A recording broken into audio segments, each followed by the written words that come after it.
तो आखिरकार चालू अपी ने एक्सेप्ट कर ही लिया। तो वो बेचारी बहुत ज्यादा एंजाइटी में थी, प्रेशर में थी, परेशान थी। मेरी वीडियो चली गई, वीडियो दोबारा अपलोड कर दी और फिर तीसरी बार अपलोड कर दी, क्योंकि चालू अपी का जो ड्रामा था वो तो कट गया था।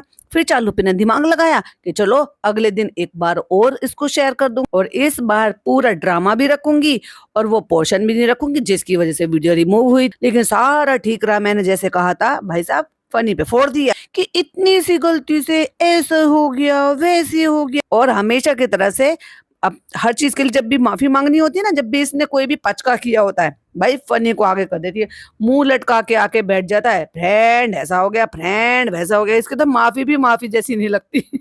तो मैंने चेक नहीं किया, मैंने एडिट भी नहीं चेक किया, मैंने ये भी नहीं किया।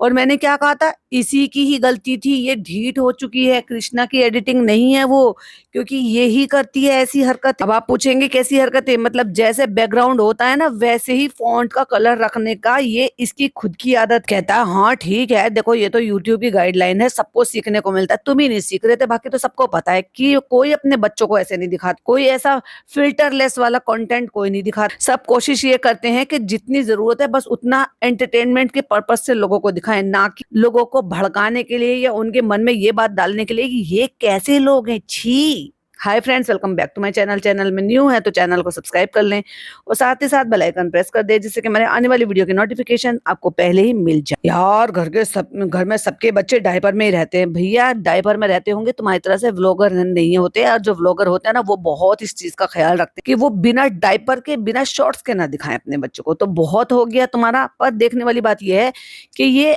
आगे सुधार लेकर आने वाले हैं या ढाक के तीन पात रहने वाले हैं, बताना जरूर आप मुझे कमेंट कर। क्योंकि वो कहावत तो आपने सुनी होगी ना, कुत्ते की दुम इतने साल, समझ गए ना, बस वही वाली कहावत इन पर अप्लाई होती है।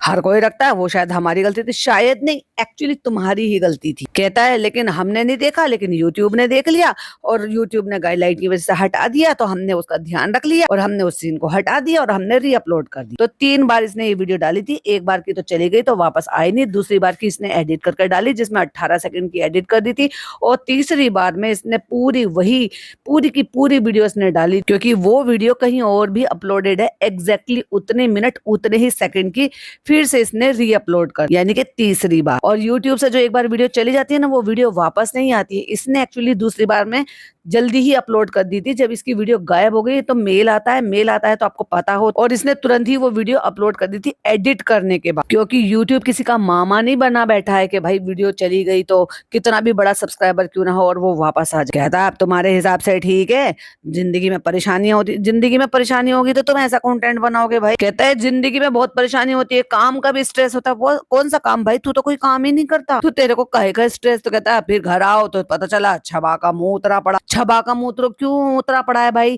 क्योंकि छबा को पता है कि पैसे सिर्फ मैं ही कमा सकती हूँ और यही एक जरिया है। अगर यूट्यूब की guideline bar bar again and again ऐसे हर्ट होती रही, स्ट्राइक पड़ती रही, तो मेरा चैनल जाएगा, वापस नहीं आएगा, क्योंकि भाभी का भी अब वो चाम नहीं रहा है कि फिर से इसको इतने सब्सक्राइबर मिल जाए। और ये जो इनको प्रमोशंस मिलते हैं ना वो सब्सक्राइबर के बेस से मिलते हैं। अब व्यूज देखो कितने कम हो गए हैं। एक जमाना था कि इनके कितने व्यूज आते थे, मतलब लोगों ने भर भर के मुंह उठा उठा के इनको सब्सक्राइब तो कर लिया था, लेकिन लोग पे व्यूज कितने कम आते, ले देकर 10-11 10-11 10-11 12, बस उतने लाख इनके व्यूज रह गए। अब सोचो सब्सक्राइबर कितने हैं, 38 लाख। 38 लाख में से देखते कितने हैं, 11 लाख। लेकिन 38 लाख दिखते हैं तो इसीलिए प्रमोशन मिलता है, प्रमोशन से इनको एक्स्ट्रा पैसा मिलता है। अब लोग व्यूज नहीं ज्यादा उतना देख रहे हैं, पर फिर भी अभी भी मैं तो यही कहूंगी कि बाकी के जो और लोग हैं ना उनसे तो फिर भी इनको अच्छे व्यूज मिल ही रहे हैं, इनकी जो भी हरकतें उसकी वजह से, या इतने लोग जो इनके ऊपर वीडियोस बनाते हैं शायद उसकी वजह से। तो फनी कहता है काम का इतना ट्रस्ट है, फिर इतना स्ट्रेस है,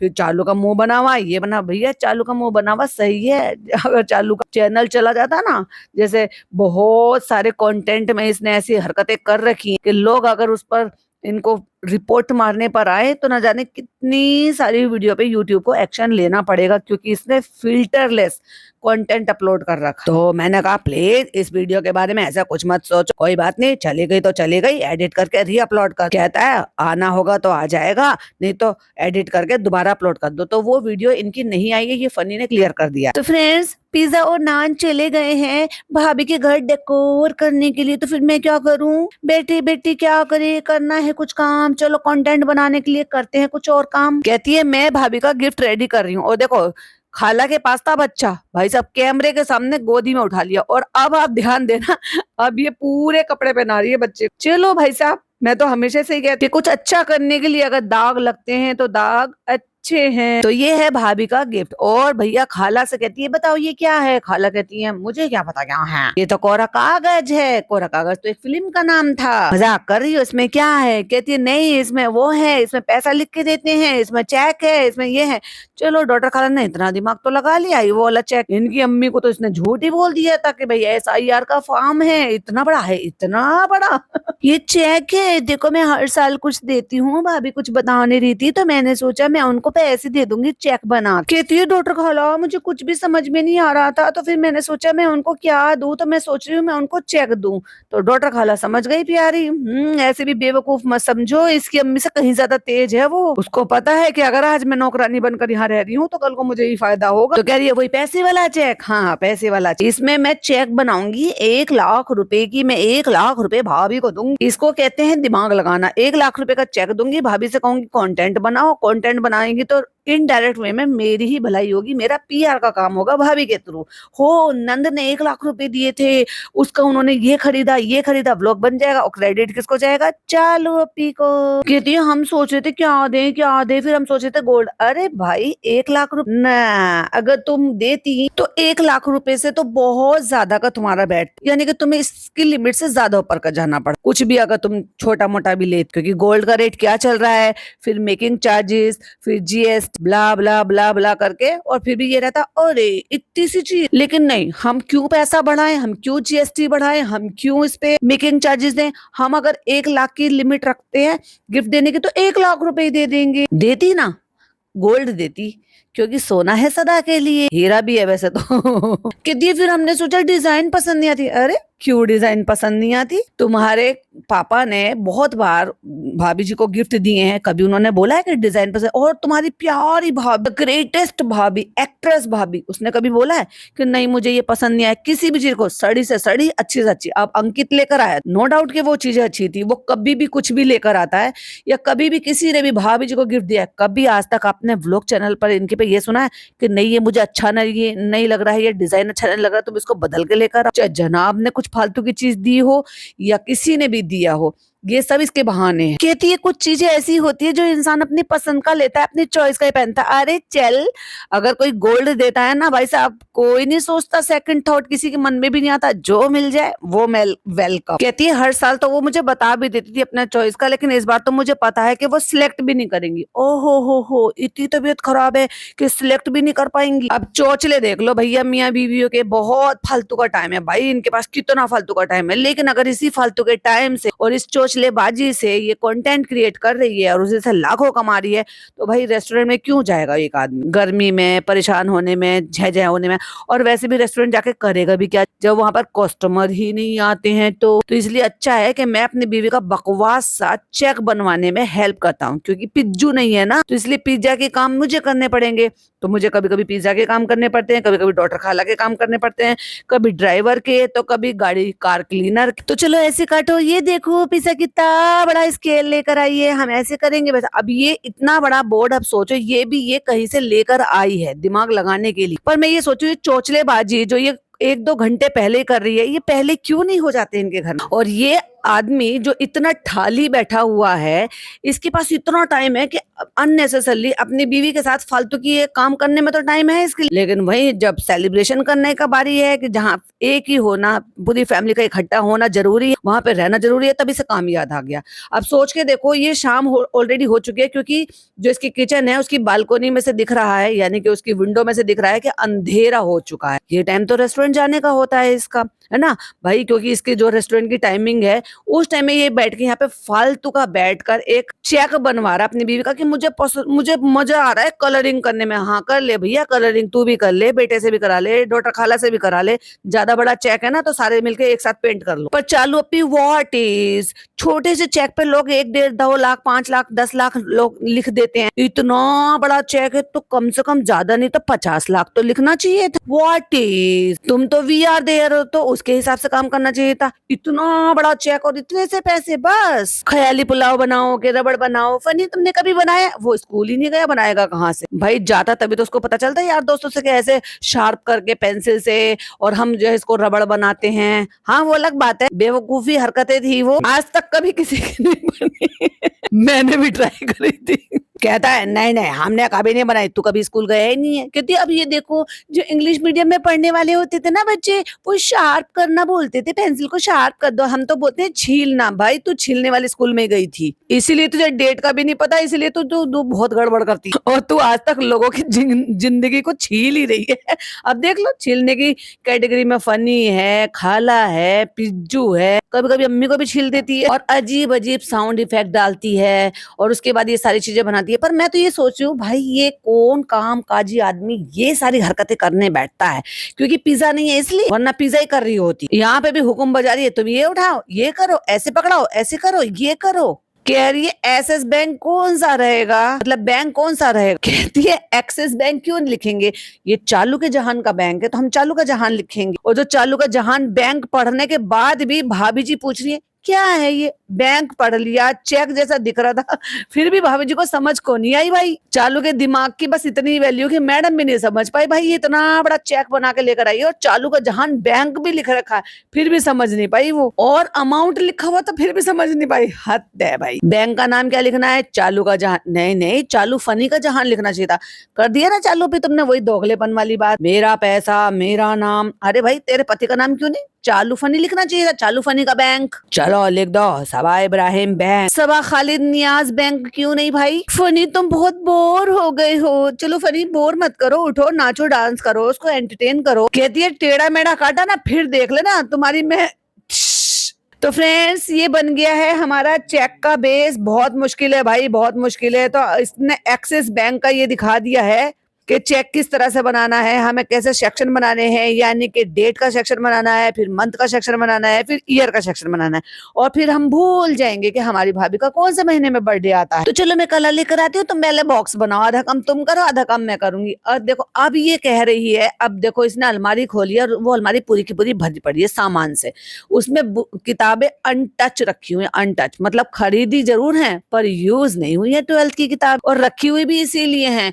अब क्या करे, किताबें तो खरीद ली, पास हुई नहीं है, स्कूल गई नहीं है, कभी यूज की नहीं है। मतलब मुझे ऐसा लग रहा है कि कई सारी किताबें तो ऐसी शायद वो निकाल कर देखी भी नहीं होगी उसने। हो इतना सामान, अभी पिज्जा ने ये सामान दिया भी नहीं है, सोच रही है, उसको डाउट था कि मैं पास होंगी कि नहीं होंगी। भाई पास होना ना होने का तो सवाल जब होता है जब एक्चुअली उसने एग्जाम दिए होंगे। ये तो नाटक नौटंकी ढकोसले ये सब चल रहे थे। और अब ये भी देख लो भाई साहब, वो रूम पिज्जा का नहीं है, ये भी प्रूफ है। क्यों?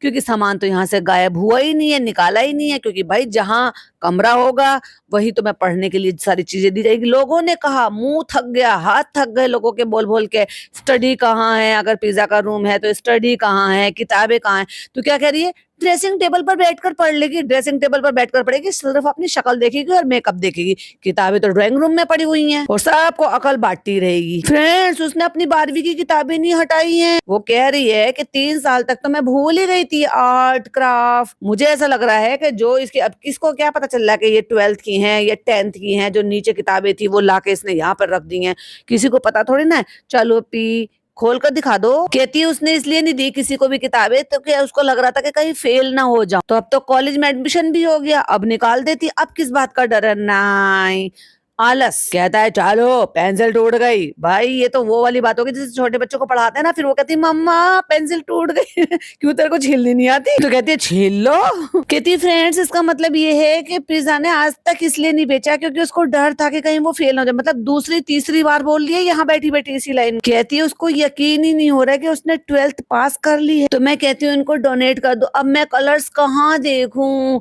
एक सामान उठा रही है 50 गिर रहा क्योंकि ठूसम ठास मचा रखी। कहती है नई नई चीजें रखी हुई है जो आज तक निकली नहीं है। और ये देखो साबुनदानी, मतलब ये खुद ही निकाल निकाल के दिखा रही है कि पिज्जा हर चीज कहीं पर भी ठूस देती है। उसमें चालू पे का हाथ नहीं है, उसमें सारा पिज्जा का हाथ है। साबुनदानी निकल रही है, जैसे भाभी जी के कटलेरी में से वो क्लिप निकल रही थी कपड़े सुखाने वाली, जिनको चिमटी भी बोलते हैं। कहती है इतना तो पढ़ा भी नहीं है जितने बड़े बड़े ज्योमेट्री बॉक्स ले रखे हैं, ऐसे जैसे मैथ की पूरी स्कॉलर हो। ओफ। और पूरा लेट लेट के मैं भाई साहब पूरा का पूरा चेक बनाऊंगी इतनी मेहनत से कि जो मेरे भाई और भाभी को समझ में ही नहीं आया था कि ये चेक है। फ्रेंड्स थोड़ा थोड़ा चेक लग रहा है ना, अब भी तो सिर्फ सेक्शन बनाए हैं, कुछ लिखा नहीं है, कलर नहीं करा। अरबी से कह रही है फ्रेंड्स चेक लग रहा है ना, जो भाई भाभी को बनने के बाद भी नहीं लगा। चालू पे तुम्हारे तो भाई भाभी ने मिट्टी कर दी। और फनी कह रहा तुम अपने साइन तो भूल जाती हो और चेक बना रही हो तुम वहां पर बैठ। आ जाओ बेटा बिगाड़ लो। कह देंगे स्पेशल इफेक्ट हैदर की तरफ से। बाबा ऐसे मत करो, मामी का चेक बना रही हूँ, महंगा गिफ्ट है, 1 लाख रुपए भर रही हूँ, 1 लाख रुपए खराब मत करो। उसे बेचारे को पता तक नहीं है कि मामी है कौन। मामी को देखकर ऐसे फील कर रहा था, ऐसे रिएक्शन दे रहा था जैसे किसी पड़ोसन नहीं, पड़ोसन को तो फिर भी बच्चे पहचान लेते, किसी बिल्कुल अनजान पर्सन को देख रहा हो। अम्मी आ गई हैं। अच्छा क्या हो रहा है अम्मी? वहाँ पे कहती वो पैकेट बना रही हैं क्योंकि अम्मी वो भाभी जाएगी सुबह बच्चों को देने के लिए, मतलब बच्चों के लिए जो वो बना रही है, उनका भी व्लॉग में देखने को मिल रहा था कि वो पैकेट्स बना रही हैं बच्चों को बांटने के लिए। अम्मी देखो ये हम क्या कर रहे हैं, और कह रही है भाभी का गिफ्ट। कहती है फ्रेंड्स अब हम देखते हैं कि अम्मी का दिमाग चलता है कि नहीं चलता है। बीबी तेरा तो चलता नहीं, अम्मी का चला ले। कहती है अम्मी इसको देखकर आपको क्या लग रहा है? अम्मी को तो पता नहीं क्या लग रहा है, पर मुझे जरूर पता है कि चालू पे तुम्हारा दिमाग खराब है कि तुमने डेट गलत लिखी। अरे बहन प्लीज की स्पेलिंग तो पूरी लिख देती, जल्दबाजी में एक ही खा गई उसकी लास्ट का। इतनी भूख लगती है खद्दू चालू अभी को कि प्लीज का ई लास्ट का खा गई। कहती है किसकी तरफ से? कहती है हमारी तरफ। कह रही है क्या बनाया तुमने? कह रही है ये पूरा देखो ये क्या बनाया। एक तरफ तो कह रही है भाभी के लिए गिफ्ट बनाया, फिर दूसरी तरफ कह रही है SIR का फॉर्म भरवा रहे। कहती इतना बड़ा फॉर्म। कह रही है क्या बना रही है तू इसमें घर? ये अम्मी देख लो भैया, अम्मी से झूठ बोल रही है या अम्मी झूठ बोल रही है या अम्मी नाटक कर रही है, भैया तुम डिसाइड कर लेना, मैं क्या ही कहूंगी इस। कह रही है तुम्हारे पापा के साथ बहुत गए हैं हमने, चेक बहुत देखे हैं, बहुत चेक देखे तब भी चेक ना पहचान पा रही है। मतलब बेटी ने बनाया नहीं है प्रॉपर तरीके से, ना बेटा ना बहू और ना अम्मी, पहचान ही नहीं पाई चालू ने बनाया क्या है। मैं तो यही कहूंगी क्या बनाया है ये मुजस्सिमा। अम्मी देखो क्या लग रहा है, दूर से देखो। अरे दूर से दिखा या पास से दिखा, जब उन्हें समझ ही नहीं आ रहा तो कहती देखा है कभी साइन किया है? हाँ हाँ करा है, कोई फार्म है? अरे अम्मी वैसे तो आपने चेक बहुत देखे हैं पापा के साथ, और वैसे फार्म है ये। वाह यार, फार्म में और चेक में फर्क ही नहीं। और खाला को कितना मजा आया क्योंकि अम्मी पहचान नहीं पाई, तो खाला को कितना मजा आया, ओहो टांग खींचने। फार्म है? इतना बड़ा फार्म होता है क्या? अम्मी कह रही है हेल्थ के हिसाब से दिया होगा, हम जितने मोटे हैं उतना बड़ा।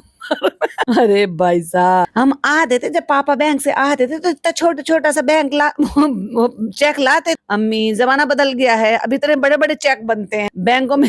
इतना बड़ा चेक लेकर जाओ और जाकर उसको कैश कराओ। कह रही अच्छे से भरना। कहती हाँ क्या भरेंगे? कहती हैदर ने और खराब कर दिया हमारा। कहती है रिजेक्ट हो जाएगा। कहती अभी तुम वो कर रही हो प्रैक्टिस, फालतू की बकैती। देखो तुमने एक के ऐसा बनाया है, देखो तुमने वो ऐसे किया है, क्योंकि वो लिख रही है दीपिका कक्कड़ इब्राहिम, क्योंकि उसी के नाम का चेक बना रही है। राइटिंग कैसी है? अब इसको वैलिडेशन भी चाहिए। फनी तारीफ करो, पिज़्ज़ा नहीं है यहाँ पे, तुम वो काम करो। यूं कह रहा बहुत अच्छा, कोई नहीं समझ पाएगा तूने लिखा क्या है। फालतू की बकवास करवा लो बस। ये क्या है, डंडा कहाँ है, ये कहाँ है? भाई तुम आ से अनार लिख रहे हो क्या? बड़ा से आम लिख रहे हो क्या? डंडा कहाँ है, ये कहाँ? फ्रेंड्स आप देखकर बताओ कि मैं सही हूँ कि गलत है। कर्सिव राइटिंग ऐसी ही होती है। तो कहता कर्सिव राइटिंग क्या होती है? कहती तुम्हें कर्सिव राइटिंग नहीं पता? कहती है आप जीते हैं 1 करोड़ रुपए। वाह 1 करोड़ रुपए लिख तो देती। वैसे तुम दे सकती हो चालू भी 1 करोड़ रुपए, तुम्हारे लिए कोई बहुत बड़ी बात नहीं। हाँ मैडम डबल ट्रिपल PR करा देती, वो अभी इतना सारा पीआर करा रही हैं। अभी चेक नहीं लग रहा है, अभी मैं कलर भरूंगी, देखो ये है ओस की बूंदे, गाना भी लगाऊंगी। कहता है तू बहुत टाइम बर्बाद कर रही है, मैं और मुझ में पेशेंस नहीं है, ला मुझे दे, मैं जल्दी जल्दी कलर कर देता हूँ। फ्रेंड्स, इनके अंदर का बच्चा जाग गया है। बाहर से कितना भी सख्त दिखाए, अंदर एक छोटा सा बच्चा है जो कलरिंग कर रहा है। तू कब बड़ी होगी भाई? तो जो चेक है वो रेडी हो गया है। और देख तो लो भाई, पता नहीं कहाँ से मुसा हुआ इसने पिज्जा के सामान में से ये रैपिंग पेपर निकाला होगा, कितना रिंकल पड़ा हुआ। अम्मी अभी भी कह रही है मेरा फॉर्म कहाँ लेके जा रही है।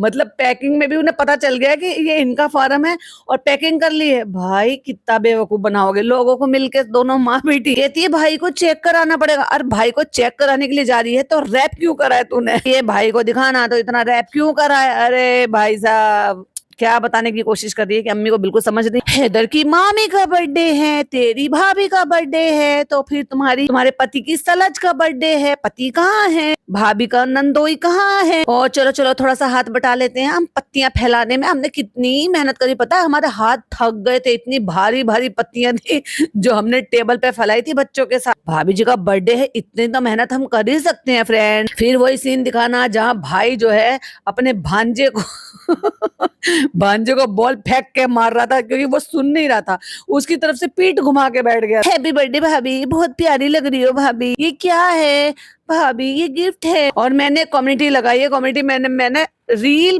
वर्सेस रियलिटी वाला फोटो लगाया है जो चालू अपने ने इंस्टाग्राम पे डाला था, भर भर के भाई साहब फिल्टर। जिन्होंने नहीं देखा वो मेरी कम्युनिटी पे देख लेना और अपने ओपिनियन शेयर करना कि भाई इतना फिल्टर क्यों लगाती है। क्योंकि वाकई में भाभी जी का वेट कम हुआ है, फेस भी कम हुआ, ओवरऑल बॉडी पे भी फर्क पड़ रहा। तो यहाँ जब चालू इनके पास आई और दोनों ने ऐसे गाल से गाल मिलाए तो भाई भाभी का मुंह इतना सा और चालू का मुंह इतना बड़ा। लेकिन भाई अगर आप देखोगे इंस्टा वाला जो पोस्ट डाला है तो ज्यादा फर्क नहीं है। ये क्या किया भाई तूने? भाभी का ज्यादा कर दिया या अपना ज्यादा कम कर लिया? कहती है अब देखो भाभी को शेड करी है। रोज आपको इतना सिंपल देख के ना ये पहचान नहीं पा रहा, डर रहा है वो अपनी नानी से चिपट रहा है मामी जी को देखकर। मामी का बर्थडे और मामी से डर रहा है। और चालू ने कट मार दिया, वो चिपट रहा है अपनी नानी को, उठा ले मुझे गोद में से, मुझे यहाँ इनके पास मत रख, मुझे मामी से डर लग रहा। मामी से डर गया है क्या? महमूद का डायलॉग, काले से डरती है क्या? और थोड़ा सा हंस लिया मैडम ने, कूद कूद के दिया, देख देखो ऐसा, ये देखो ऐसा। कहती है आज आपने मेकअप कर लिया है ना तो आज आप बहुत प्यारी लग रही हो ना, तो इसलिए इसलिए ये पहचान नहीं पाया तो डरेगा। चालू अपी व्हाट इज, शेड कर रही हो भाभी को। कहती है मैडम की मम्मी को सबसे प्यारी तो आप लगती हो, हर महफिल की शान। और यही महफिल की शान जब बीमार थी 6 दिन हॉस्पिटलाइज थी, इस औरत ने याद तक नहीं किया, एक बार सिंगल टाइम दुआ करने के लिए नहीं बोला, अपडेट तक नहीं दी, बताया तक नहीं कि वो 6 दिन से हॉस्पिटलाइज्ड हैं। हमारी प्यारी सी भाभी जी की मम्मी जो हर महफिल की शान हुआ करती हैं। वाह चालू अपनी कितना झूठ बोलती है, शर्म नहीं आती तुम्हें? और फाइनली फिर वो सीन आता है जब पापा जी आ रहे होते हैं, जनाब उनको ला रहे होते हैं, देव भैया पीछे होते हैं। पापा के फेस से देखकर लग रहा है कि वो बहुत एफर्ट कर रहे हैं, बट मुझे नहीं लगता ये इतने चोचलेबाजी की जरूरत थी। उनको रेस्ट करने दिया होता, उनको इतना थकाने की जरूरत नहीं थी, क्योंकि जस्ट इनको प्रूव करना है भाभी जी बहुत लकी हैं, भाभी जी के बर्थडे पे 2-2 खुशियां मिली और वो नाना भी चल पड़े और देवता भी चल पड़ा, मतलब नाती भी चल पड़ा। जबकि पापा जी बेड से उठते हैं, 2-4 कदम चलते हैं क्योंकि उनकी फिजियोथेरेपी होती है, कुर्सी पे भी बैठते हैं वो। अब हमें नहीं पता इससे पहले शायद कमरे से बाहर कभी आए हैं कि नहीं आए। ये डेट का है, खजूर का है, चॉकलेट वाला नहीं बनाया, ये मैंने बनाया है अपने हाथ से। ओ भाई को केक बनाते हुए देखकर, अच्छा केक बनाते हुए देखकर कहती है हमें तो शर्म आनी चाहिए खुद पर। यस आनी चाहिए एक्चुअली, बहुत अच्छा है, बिल्कुल एकदम प्रोफेशनल लग रहा है। कहती है अब से मुझे पता चलेगा ना कि हैदर आ रहा है तो मैं पहले से चेंज करके आऊंगी, पता नहीं कौन सी चीज का चेंज कर आएगी। मतलब हैदर डर रहा है उनसे। कुछ भी हो वैसे इस पूरे फ्रेम में जनाब खड़े हैं, मैडम खड़े हैं, कंप्लीट फैमिली है, लेकिन सारी लाइमलाइट जो है भाई साहब वो रू बेबी ने ले ली है। सारी औरतें आ गई, आ जाओ आ जाओ आ जाओ, जो भाई ने कहा था उनकी व्लॉग में देखने को मिला, तो चलो चलो सारे आ जाओ, तुम भी आ जाओ बेटा, तुम भी आ जाओ, सब खड़े हो जाओ, तालियां बजाओ। पता नहीं कैसे होगा, मीठा होगा कि नहीं होगा। कह रही मुझे तो शर्म की वजह से जाकर ना छुप जाना चाहिए। छुप जाओ चालू पे तुम तो 3 दिन के लिए भी नहीं छुपी। तुम्हारे चैनल पर जो प्रॉब्लम आई थी ना वो इतनी बड़ी नहीं थी कि तुम्हें छुपना पड़ा एक्चुअली, लेकिन तुम भी नहीं छुपी। तो फिर भाई साहब सबको पहले जो बीमार पेशेंट है, जो जिसका बर्थडे होता है, पहले वो सबको खिलाएगा, फिर सब उसको खिलाएंगे। यही रिचुअल चलता आ रहा है। तो यहाँ पे केक वेक कट रहा है, कुछ पॉइंट्स रह गए हैं, मुझे अभी जल्दी है क्योंकि मुझे कहीं जाना है, तो बाकी के पॉइंट मैं दूसरे पार्ट में कवर कर लूँ। तब तक के लिए आप इसको एंजॉय करो, वीडियो पसंद आए तो लाइक शेयर करो, चैनल पे पहली बार आए हैं तो सब्सक्राइब करो। हाँ, हो सका तो शायद आज ही डालूंगी इसका बाकी के पॉइंट वाला पार्ट। तब तक के लिए बाय बाय, टेक केयर, अल्लाह हाफिज।